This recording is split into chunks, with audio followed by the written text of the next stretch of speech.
This episode is a long time coming, and I'm really happy to finally share my experience with the functional medicine doctor with you.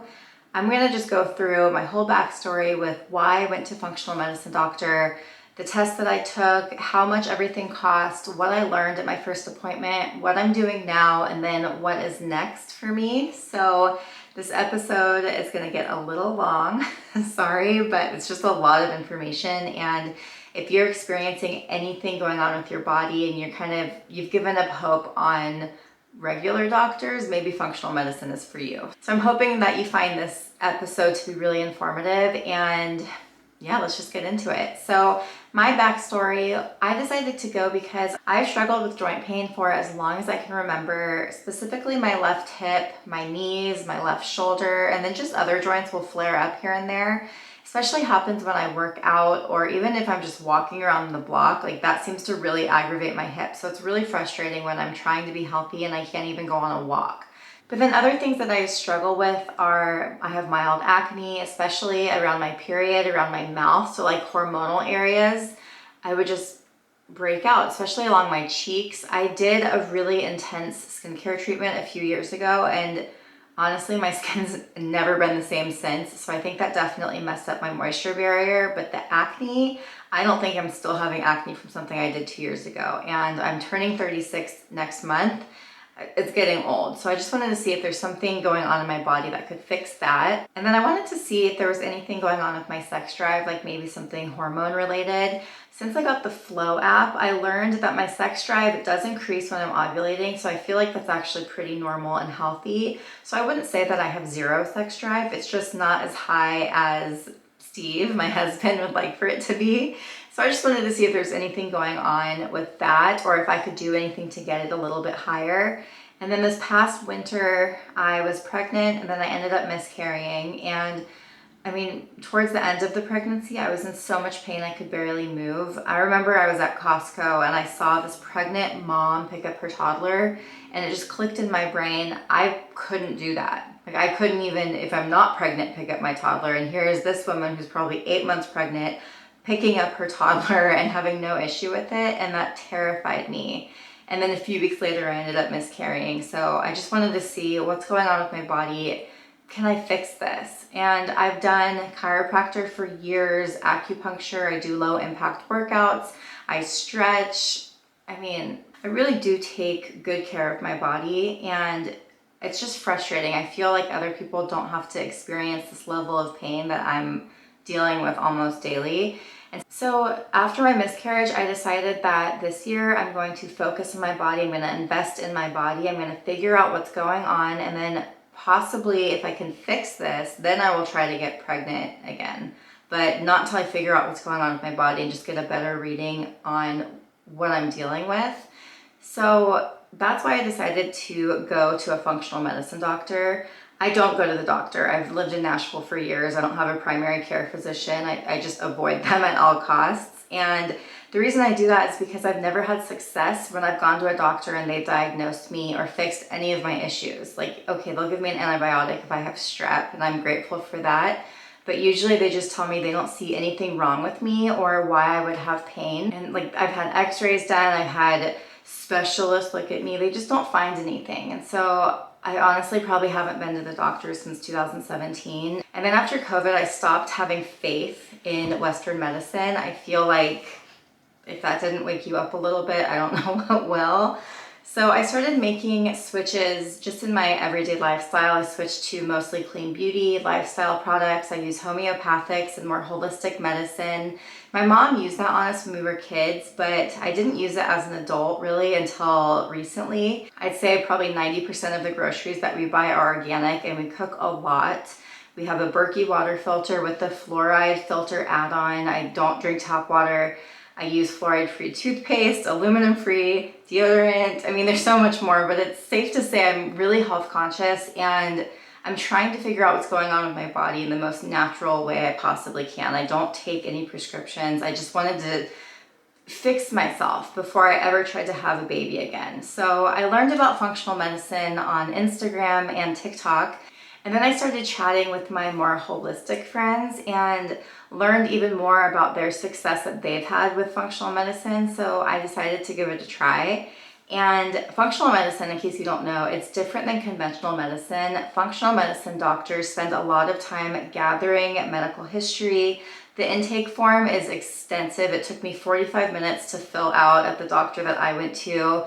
And then they use that to identify what tests they want to give you and figure out what the root cause of your illness is. They also do so many tests and they really just see what is going on with your body.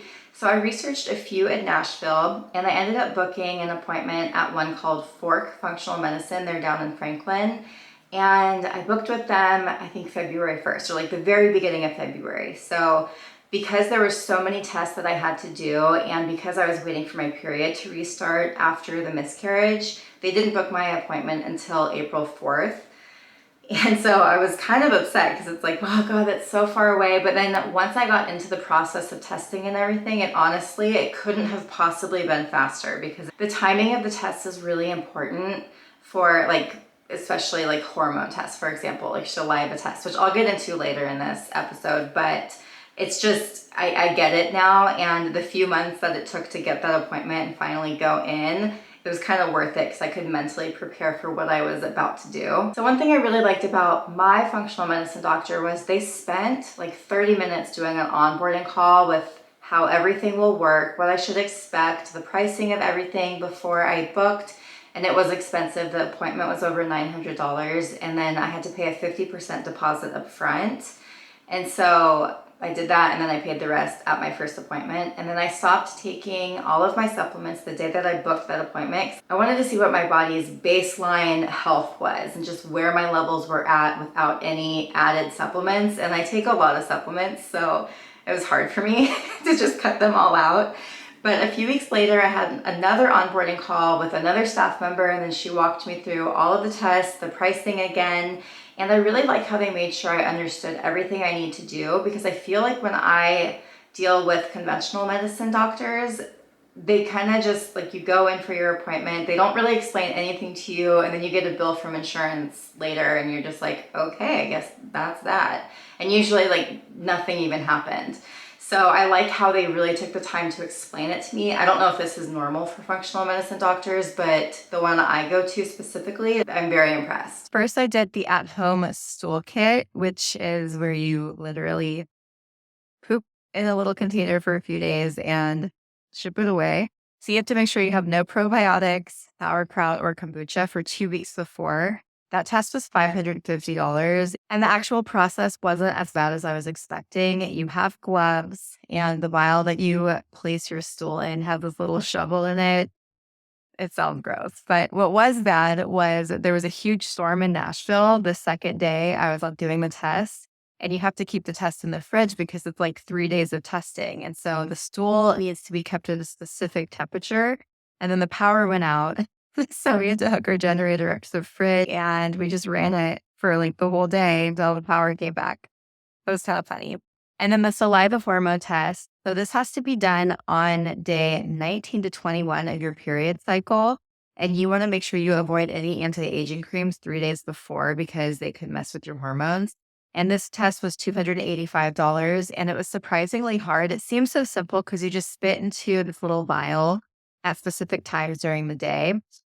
But you have to do it like within a certain time of when you've eaten. And I kept messing up the times, and you can rinse out the test and restart, but then it needs to be done in the specific part of your cycle. And it was just a whole thing. And I actually mentioned that on my Instagram when I was struggling with that. And a lot of people said they did too. So if you plan to do this test, just a heads up, maybe set timers in your phone or something for when you're allowed to eat, because that was surprisingly hard. And then you do fasted blood work. And they said that insurance usually covers this. I haven't received my bill yet, so I have no idea how much it's going to cost. But they said if you don't have insurance, it's like thousands of dollars. And they drew so much blood, like 8 vials of blood. It was crazy. I've never had anything like it. So testing took quite a while because you have to do it on specific days and like times of the month and make sure all the results would be in on time for the first appointment.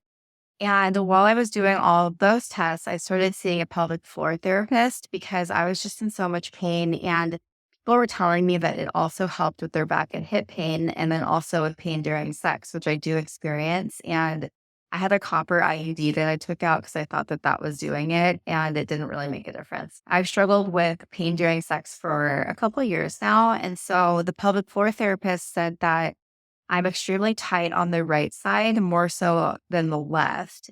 She had me doing these daily stretches and breathing exercises. And I'm actually hoping I can have her on here soon so we can discuss all the benefits of pelvic floor therapy. One of my Instagram followers messaged me that she started doing it because I was posting about it. And she said that her hip pain has improved drastically. It started when she had her baby last year, so she could pinpoint when the pain started. And she said a few sessions of pelvic floor helped her a lot. So after I did pelvic floor therapy, I think I went 7 times. So for like every week, 7 times. And I wasn't really noticing that big of a difference. And so my therapist and I decided that I would cut back and wait for the results from the functional medicine doctor. And then it would give me like a full picture so that moving forward, my appointments, we would know more what's going on in my body. They were also $180 each time. And yeah, it was just a lot of money. So then after that, I started rolfing, which is a form of deep tissue manipulation. The idea behind rolfing is that our bodies work best when all of our parts are in alignment. So if the body's out of alignment, it moves in a way that is unbalanced, which can cause more discomfort and pain. So rolfing addresses these issues by loosening and manipulating the fascia, which is, it's like the connective tissue that surrounds our bones, organs, nerves, and muscles. And by working with this tissue, it reorganizes parts of the body that are out of alignment so it can actually resolve issues on its own. And it's so painful. Oh my God, it hurts so much. And each appointment is like 2 to 2.5 hours. You do a series of 10 appointments. I'm doing them every week and I'm on number 6. And I do actually feel a lot better, but oh my God, it hurts so much. But I actually do want to have my Rolfing guy on the podcast too. He is awesome and super woo-woo. I just love him so much. But that's $200 each time. And it's, I mean, this is adding up, let me tell you. But when I decided to invest in my body this year, I was not expecting to spend in this much, but I do actually feel a lot better. So I am optimistic. Another thing the functional medicine doctor wanted me to do was start the elimination diet, and I was dreading it. So we decided to have a lot of fun in March and then start the diet on April 1st. And the elimination diet is exactly what it sounds like. So you basically cut out everything. You cut out gluten, dairy, beef, pork, shellfish, sugar, alcohol, caffeine, eggs, soy. I'm probably forgetting stuff, but I mean, there's so much you have to cut out. You can still eat quite a bit of foods. It's just you have to eat super clean and cut out all the fun stuff, basically. So, like I said, I was dreading that. And Steve said he would do it with me. And I told him he didn't have to because I was already stressed out about having to do it. And I just assumed he would be miserable on it because he loves sugar, he loves coffee, he loves baking bread, and he's never really done a diet before. And I just didn't want the added stress of dealing with his emotions because I know that when you're doing a diet like this, it can be really emotionally hard. And honestly, he was so helpful and so supportive. So we thought we would only have to do that for 3 weeks and then you start slowly incorporating foods back in. But unfortunately, that's not the case for me, which I will get into later in this podcast. On the 4th day of the diet is when I finally had my doctor's appointment with the functional medicine doctor, and I was so excited. So I'm just going to go through everything that I learned. It's a lot of information, but basically she just reviewed all of my tests with me, and then she talks about what everything means, what's going well, what I could probably work on. And her approach was really nice. It didn't make me feel bad about myself. It was like, okay, like this is what we're going to do to fix this. And I left feeling really good. So this is everything I learned. First, she started talking about inflammation. And she said oftentimes when people have joint pain, it's one of two things, gluten or corn. And I actually cut out gluten and dairy in January of last year. And I didn't really notice any difference. My acne did clear up, but my joint pain was still there. So I was actually surprised that she said it was gluten or corn. But she said that the protein in corn is almost identical under a microscope to the protein found in the synovial fluid of our joints. And so for people who have a sensitivity or an intolerance to corn or corn products, that the body forms these antibodies against that and will attack it. And then if your joint fluid looks exactly like corn, then your body's also going to attack your joint fluid. And it's crazy because I've never heard anyone talk about corn. I've researched joint pain a lot, and I've never ever heard anyone mention that corn could be the cause of it. So she said corn, and then the same thing also happens with gluten. But she says that you'll see more of the gluten issues with like a thyroid disease because the protein in gluten looks very similar to the protein in your thyroid. And so she said the body is trying to protect us, but it does make errors and it will attack anything that looks similar to what it thinks is harming your body. So that would explain why my joints are probably hurting. And then she said, once it attacks it one time, like literally just one single molecule, then it forms antibodies and it will continue to attack it as long as that is present. So that's why we do the elimination diet, because you want to get it completely out of your life and figure out what's really going on in your body. And it sucks to hear because I love corn, like corn chips, tortillas. I don't love like actual corn. I could do without that. But like the Mexican food aspect of corn, tamales, like, ugh, it just sucks. But my doctor is really cool. She's like, I'm not here to make your life miserable by telling you that you can't eat any of these fun foods. I'm here to help you discover, like, you're doing an experiment on yourself. And so I did appreciate that. But she said that even to this day, with all of the testing that's available to us in medicine, the American Association of Asthma and Allergies and the American Medical Association, the gold standard for determining food sensitivities is still the elimination diet. It's just been the most successful avenue for discovering issues like this. And so she said, basically, we're just trying to figure out what might be going on in your body. Why are you having this inflammation? And most of the time, it's something that you're putting into your body, like food. And she says food is what we think of first because it's something you put in every single day, which is true. I'm always eating gluten and dairy products. Corn, not so much, but I mean, if it takes that long to get it out of your system, that would make sense. I would say I'm pretty consistent with eating everything I've had to eliminate. She also said that there are other things that can cause this kind of responses, like mold, or if you have like mold toxicity or mold exposure. It can be other environmental toxins. It can be Lyme disease. It can be an Epstein-Barr virus. These are things where the body will react in similar ways. So basically, it all boils down to the same thing. There's an offender in our body and the body's trying to kill it. So that's why you might be experiencing pain. And then in the effort to kill it, it's also killing part of you. And it doesn't mean you're going to die from it, but she said it's basically just killing off synovial fluid, which is causing inflammation in the joints because there is that little war that's going on in there. So that was fun to hear. And then next, she looked at my blood work. And she looked at the metabolic panel. Basically, it's looking at your liver function, your kidney function, and the balance of electrolytes and proteins in your body and how your body handles blood sugar. And she said that actually looked really good. And then we looked at my magnesium level. And she said the reason you look at magnesium is because every single cell in our body, magnesium does over 800 things. So it's one of the most important micronutrients that you can get, and most people are deficient. So she always likes to see the levels. And she was actually surprised that mine was a little bit high. And she said it's not horrible. It's not like a crazy high level. It's a 7, and the high end of the range is about 6.4. She likes to be at 6. And I don't quite know what these numbers mean, but she was looking at all these charts and graphs with me. And she said she wants people to be at 6 and I'm at a 7. So I'm a little bit high there. And if your magnesium is too high, it can cause irregular heart rate. It can make you feel tired. It can make you feel weak, which I guess I have a little bit of fatigue, but I don't really, like, my heartbeat is really regular and I wouldn't say I experience weakness. And then next we talked about my thyroid, and she told me that my thyroid actually looks really good. So my TSH, or thyroid stimulating hormone, is a 3.4, and she said she'd like to see me closer to 4, which is weird because from my own research, it looks like TSH levels that are higher than 4.5 usually indicate an underactive thyroid or hypothyroidism. So I don't really know why she would want me to be closer to 4. But at my next appointment, I am going to ask more questions now that I've had time to research things because I went in and I just had no idea what was happening.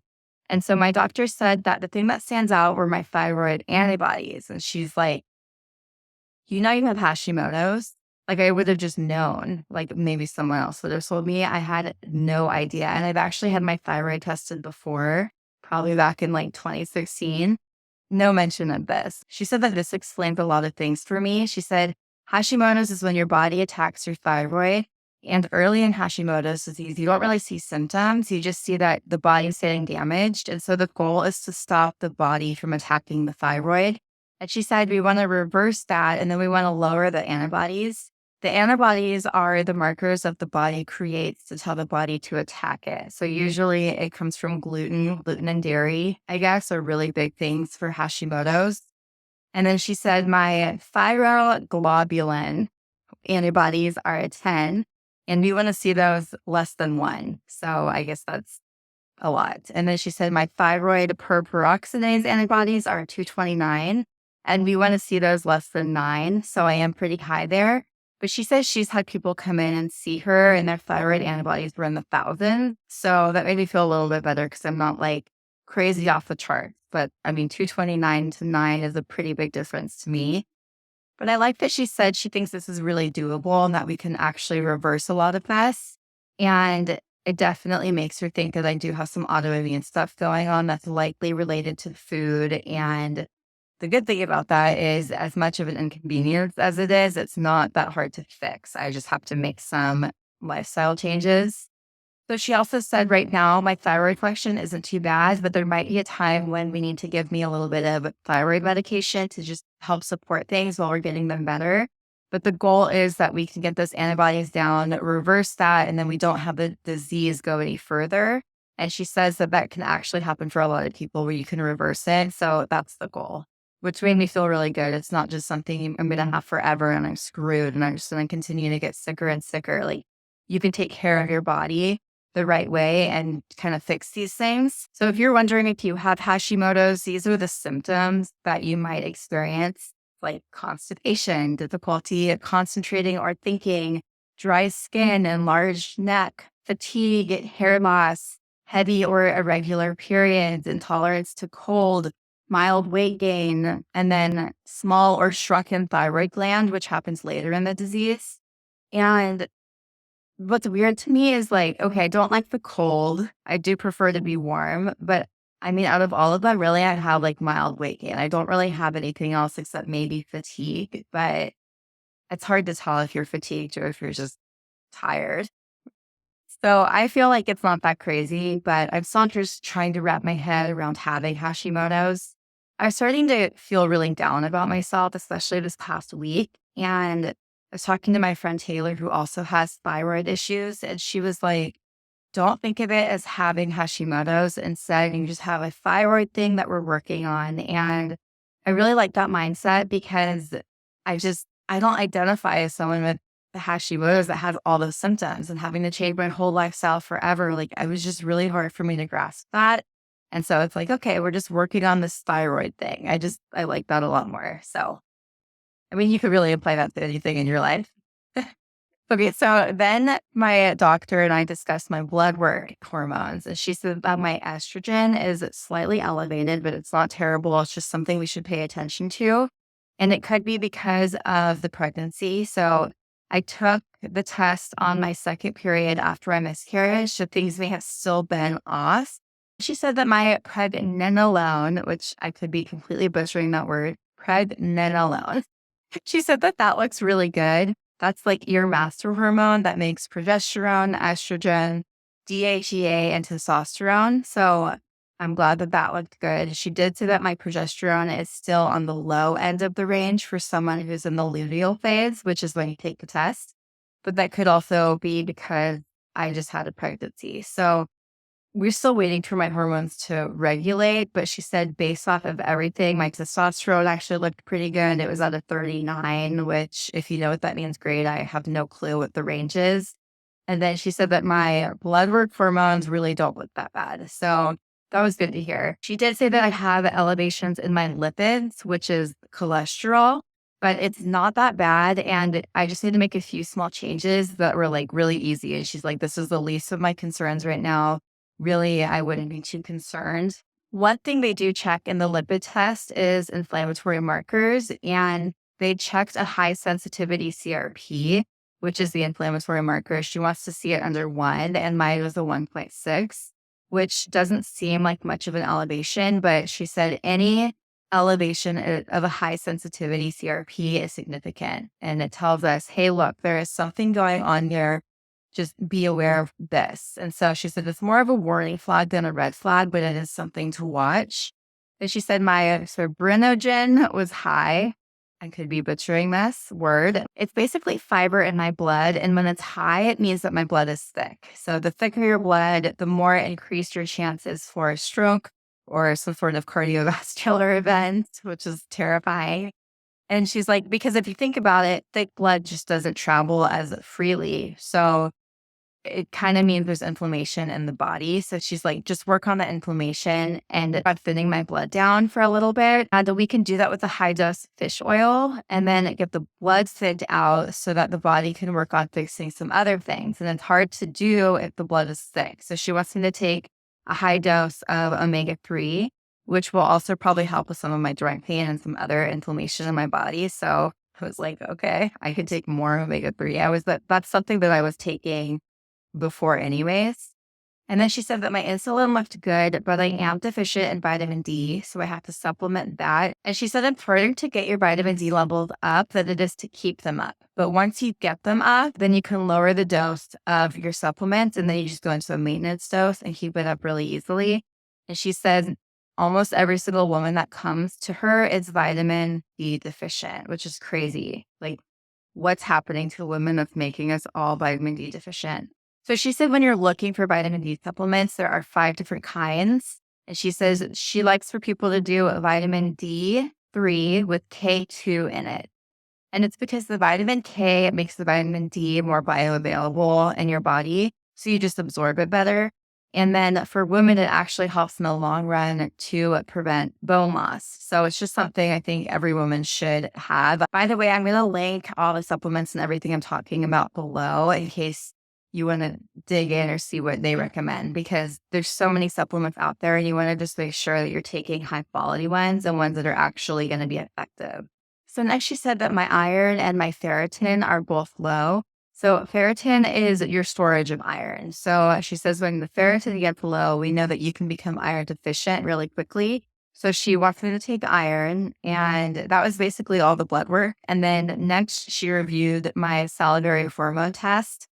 And the reason that you do a saliva test is because hormones are stored in places in the body other than in your blood. You store hormones in body fat, in the liver, in the GI tract. And so when you check hormone levels in blood, all you're seeing is what's in the blood. And when you do a saliva test, it's taking into account all these other areas, like you have hormones in your ovaries, your adrenal glands, just all over your body. And so you don't get a true level when you only check your blood. And so that's when you check your saliva, it pulls from everywhere and you get just a much more accurate level of what's actually happening. And she said that my estrogen actually looks pretty good in the saliva test. It's on the high side of normal, but it's still within range, which is funny because the blood test said I was a little bit more high than this. So that's good that we did both because we could compare. But then she said that my progesterone is basically non-existent. She held up both of her hands, and one had like an 8-inch difference higher than the other. And she told me to imagine that we want the estrogen to be the lower hand and progesterone to be the higher hand. And both hands can move up and down as long as the distance between the two remains the same. But if the distance between the two changes, then you automatically become estrogen dominant, even if it's just a little. She said, regardless of how much that gap changes, you will now become estrogen dominant, and the effect on your body is going to be the same no matter what. So she said that my progesterone isn't just low, it's actually lower than my estrogen hand, which is super low. So like this is not good. So she said the acne that I'm getting is probably because I'm estrogen dominant, and some other things that I'm having, like some of the pain could be estrogen dominant. She said that I need to supplement with progesterone.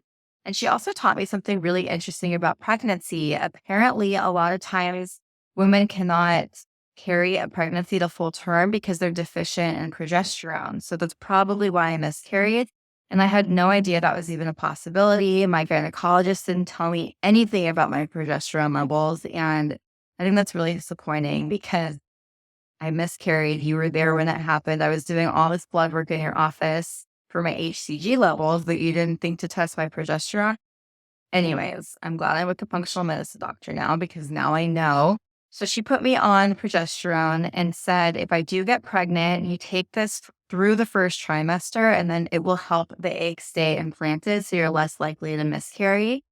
And the progesterone she gave me is an oral one. And she said it's not a birth control pill because a birth control is a synthetic hormone.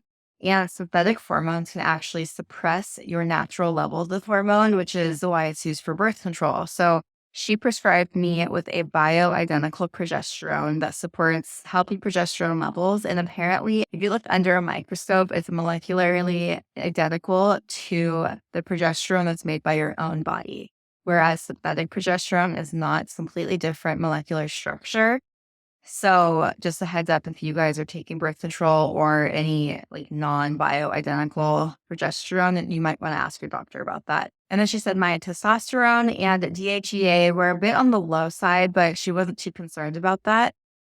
And then we looked at my cortisol levels. My gosh, this is so much. So this is an extremely sensitive measurement, I guess. And she showed me this like graph thing. It's like a squiggly line. And so it goes up and then it goes back down. And apparently my adrenals are pumping out cortisol in an irregular way. And she's like, this is usually from stress, which of course everybody has stress. She says she's not really worried about this, but she thinks I could probably use a little support for my adrenal glands just to calm down and get them to be more regular. She said the body doesn't know the difference between everyday stress or being chased by a bear. It will respond the same way. And so you want to just normalize that. So to get your adrenals down, she uses adaptogenic herbs. And when an herb is adaptogenic, what it does is it helps return things to normal. It doesn't necessarily raise them. It doesn't lower anything. It helps to find that homeostasis and is going to return the body to a normal function. And that's why she likes using adaptogens the most, because no matter what, it's just getting you back to normal. It's not elevating or decreasing anything. And she said that's different because if you use something that raises your cortisol levels, you might only need to raise them in the evening, but have them go down in the morning. And so it's actually going to mess them up even worse. So that's where adaptogens are going to be the best for anybody having these kinds of issues. It's also the least invasive and most gentle and effective way to just regulate everything. So I thought that was really interesting because, of course, I'm stressed. I mean, who is it? But next, we looked at my stool test, and she looks at 5 different areas like digestion. Are you breaking down your food properly? Are you absorbing what you're breaking down? And then are you making the correct amount of enzymes that are necessary for that to happen? And she said I actually look really good there. And then we looked at inflammation to see if there's anything that indicates that there's inflammation in my GI tract, because maybe that's causing some problems or might be a result of a food or something that I'm eating that's inflaming things. And my secretary IgA, I think that's what she said. She said that was elevated a little bit. So we want that to come down and check a couple different things. What is your inflammation associated dysbiosis score? And then she's like, usually we see this about 5 and mine was 65. So it tells me that there's definitely something going on in my gut where the inflammation is occurring and it's causing an imbalance. And then she said the imbalance of microbiome wasn't too bad. We have a couple different ones, and each one represents a family of bacteria that lives in your gut that's supposed to live there. So it's like the good bacteria, or she called them friendly bacteria. And I was a little bit low on some of those, so I need some support from a probiotic that specifically targets the ones that I'm low in. And then she said that my secretary IgA was elevated and we don't want to see that over 680 and mine was 1438. So she's like, what that tells us is that my body has built up some immunoglobulin. So basically something I'm eating is causing a sensitivity and it's causing a reaction. So she said the elimination diet is what she recommends for that, to just try to get rid of any inflammation and figure out what might be contributing factor. and then see if we can alleviate that by getting rid of it. So with gluten, for instance, then I won't eat gluten and we'll see how my body reacts and how I feel after doing that for a while. And she says that in patients who have Hashimotos, she's like, it sounds rigid, but she tells them that they should never ever have gluten or dairy again as long as we live because it's causing autoimmune disease for me. And if you take it out and then you put it back 6 months later, you can see how you do. You might be okay, but she said that sometimes it's like a slow burn. So if you add it back in, then you think you're okay. And then about 6 months later, you're like, oh my gosh, all of my symptoms are back. Then you know what's causing it. So it kind of cool because if you do the elimination diet, now you have like a baseline. I could just see where my body's at. So as you start to add foods back in, you can kind of figure it out. So then she looked at the metabolic imbalance. And what that means is there's certain metabolic processes that happen in the gut that only will happen in the gut. And if we don't have them, we will eventually die.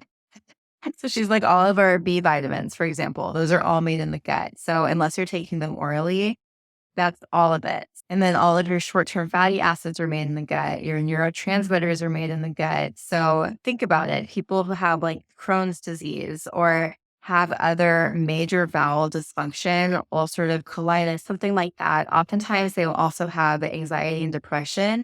And it's because their gut isn't making the neurotransmitters anymore.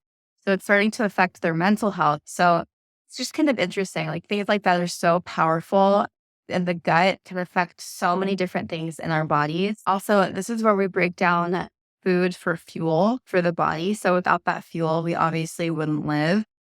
And we're trying to get an idea of how well our body is performing these metabolic functions. She said, I have high beta glucuronidase, which means that I have some fairly serious metabolic dysfunction. And you can lower that by using something called calcium taurate. It's a supplement.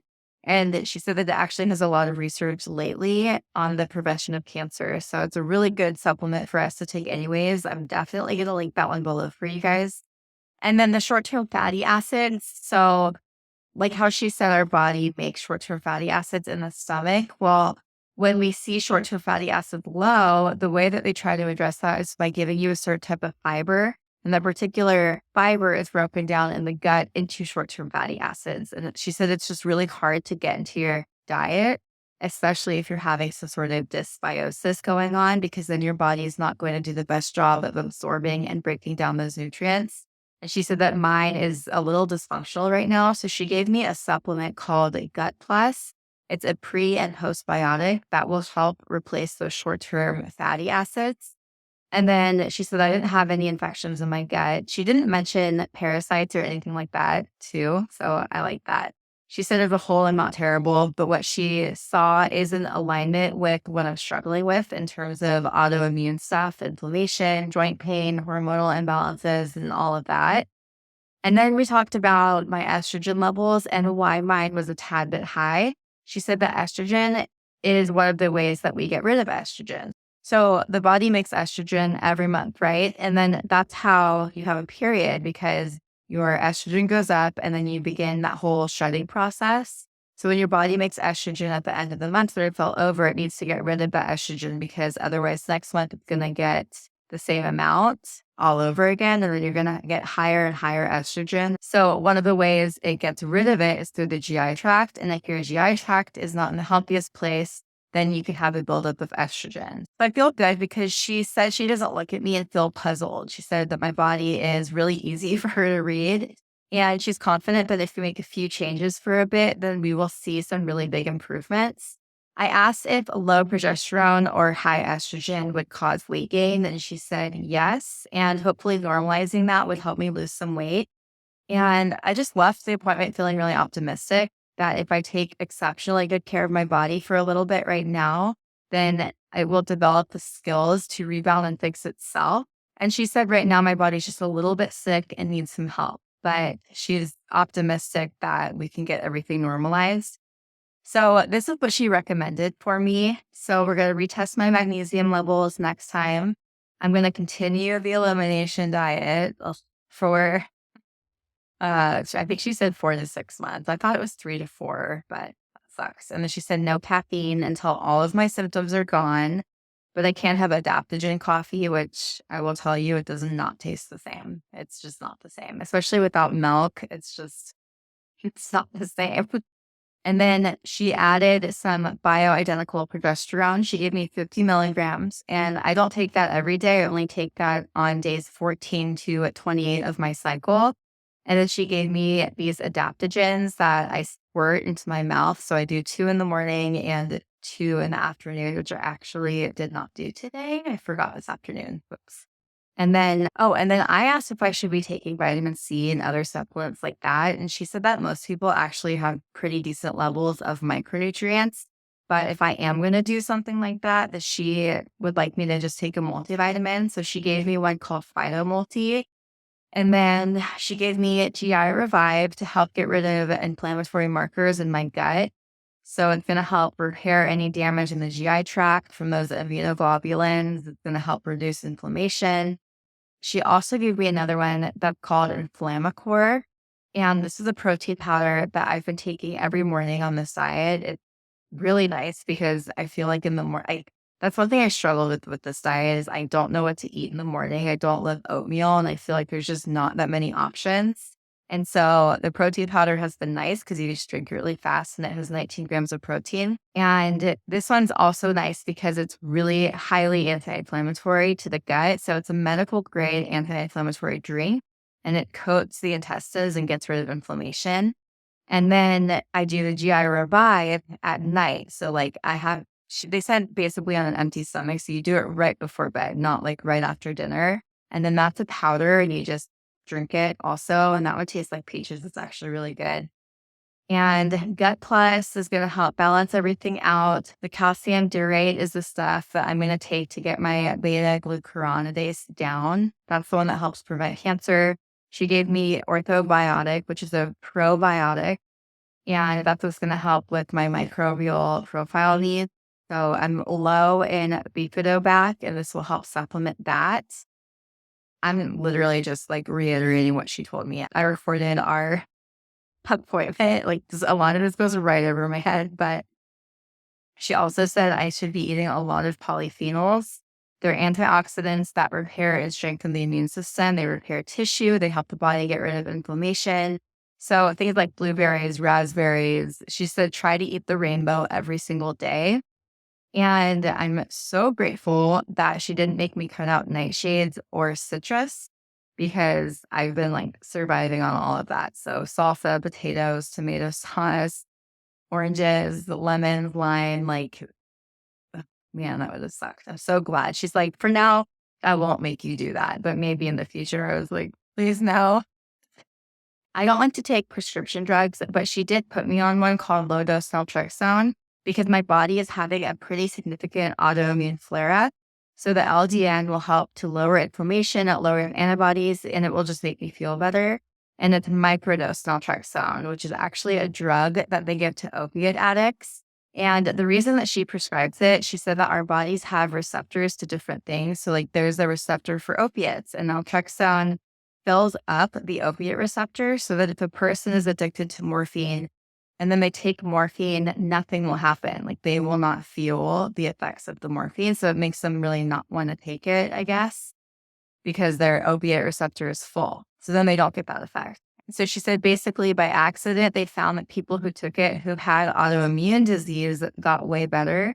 Like their inflammatory markers went down, their antibodies went down, they reversed all of that. And then they started to feel significantly better. So mine's like super low dose. They give the opiate addict like 200 milligrams and somebody like an autoimmune patient gets 4.5 milligrams. And so she said sometimes actually microdosing is more effective than the higher dose. And the way that like I had started the first week with just 1 pill and then the second week, just 2 pills. And then you work up to the 4.5 milligram dose. So it's going to take me 9 full weeks to get there. And those pills are so expensive. So I can't wait to get there because, I mean, honestly, when I left my appointment and I bought all of these supplements, it was another like $600. It was really expensive. And then I asked if there was a specific drug that I could take for Hashimoto's. And she said there isn't really one that will lower a specific antibody. So it says she's just trying to lower all of the antibodies so my body will stop declaring war on itself. And so she's like, basically, right now, the plan is anti-inflammatory diet. We're going to lower inflammation, get rid of antibodies, blunt the response, get rid of the factors that are causing it. So that's what we're doing right now. And then in about 2 months, I'm going to go and see her again. So I'm doing the blood work again, and we're going to reevaluate and see where I am. And then in 6 months, she says that that's when she will recheck my saliva labs. And of course, I asked if I can get Botox or filler, or is that inflammatory? And she's like, I mean, I'm sure it is inflammatory, but she has Botox and filler. And she's like, let's just wait. Can you make it for a little while? Because I'd like to see if it triggers something. And right now we're just trying to not have any triggers. So let's just wait on that. And then she wants me to stay the elimination phase and do all of these things long enough for all of my symptoms to clear up. And then we can break this cycle and get me in a really good place. So it's going to be fun. And what's crazy is my acne has actually gotten worse. So I told Steve he doesn't have to do the elimination diet for as long as I do. So he's already started incorporating gluten and some other things back into his diet. So far, it's been 4 weeks on the diet and almost 1 month with all the supplements because you slowly cycle them in instead of just starting them all at once. And honestly, the diet isn't as bad as I was expecting. I missed coffee more than anything else. And not having gluten and dairy obviously sucks. Like cheese is my all-time favorite food, and I love having milk in my coffee. And just knowing that I can't really go out or traveling would be really hard. It really messes with your head. And I actually had kind of a meltdown last weekend, but I also think it's because the progesterone makes me really emotional and it also makes me really tired. So I take it right before bed and I just sleep really well, but I also have crazy dreams. And last month we went down to Florida and we brought a lot of our own food, but we did eat out 2 of the nights that we were there and it wasn't as bad as we thought. So like you can't eat out on this diet. You just have to be aware of like canola oils and things like that. What's weird is after that trip, I got so sick. I had a really bad sore throat. I had fever. I had chills. And I was like super brain foggy. And that lasted for a few days, but then I lost my voice. Then I was just kind of out of it mentally for a whole other week.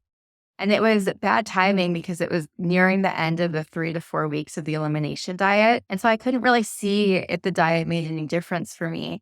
And I did bring eggs back because I just felt like on the diet, I couldn't get enough protein. And I felt like my body wasn't healing because I just wasn't providing it all the nutrients that I needed. I don't know. I just thought that in my head. And I didn't notice any negative effects with the eggs yet, but I probably should cut them back out. I just don't want to. And then my skin got really clear for like a week, but then I broke out again.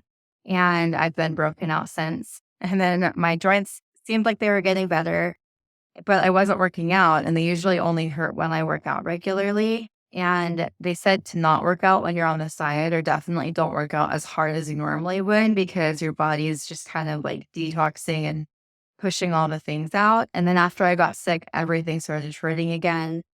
And that was really frustrating. And then I lost almost 5 pounds on this after 1 month. After I was 6, I got down to 6 pounds lost, but then I gained a pound back, which is disappointing.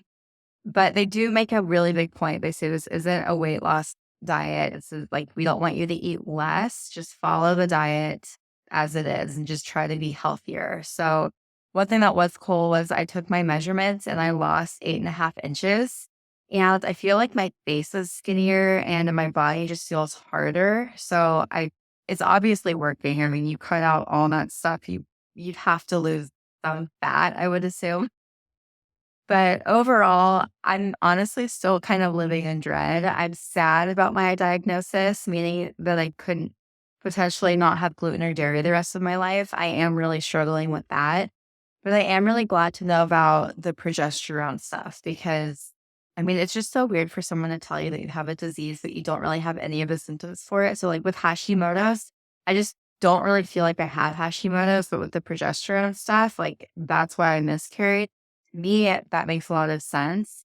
And I'm really glad that I switched my diet to healthier alternatives, no seed oils, cleaner beauty products and home products, and all of that before I started this lifestyle, because it would have just been such a bigger adjustment than just taking new supplements and changing up my diet. Like it would have been, I think I would have had a much worse experience if I didn't start doing that a couple of years ago. So honestly, if you're struggling with anything and you either don't trust doctors or they haven't helped you, I really do recommend spending the money and seeing a functional medicine doctor. Although I have a lot of dread about what I have to do to fix myself, I'm glad that I now know and it didn't turn into something really horrible in the future or even just another miscarriage. I just can't believe that the gynecologist didn't tell me about my low progesterone. They made me get the Roe gamma shot because I have a negative blood type, and they said if Steve has positive blood type, they don't want my body to attack the fetus with my blood and Steve's blood, and they wouldn't give Steve a blood test. So it was just like, get this shot and you have to, or otherwise all your babies will die. But it's really weird to me that they didn't tell me that my progesterone was really low and that I would need that to keep a baby alive. I just proving yet again why I don't trust most doctors. It's just such a shame. Like, I wonder how many women are miscarrying, wondering what's wrong with them when it's really just a simple fix like progesterone. Anyway, I know this is a really long one. I hope you found this helpful and maybe we're able to think about some things going on in your body a little bit differently. I really appreciate you guys listening, and I will see you next week.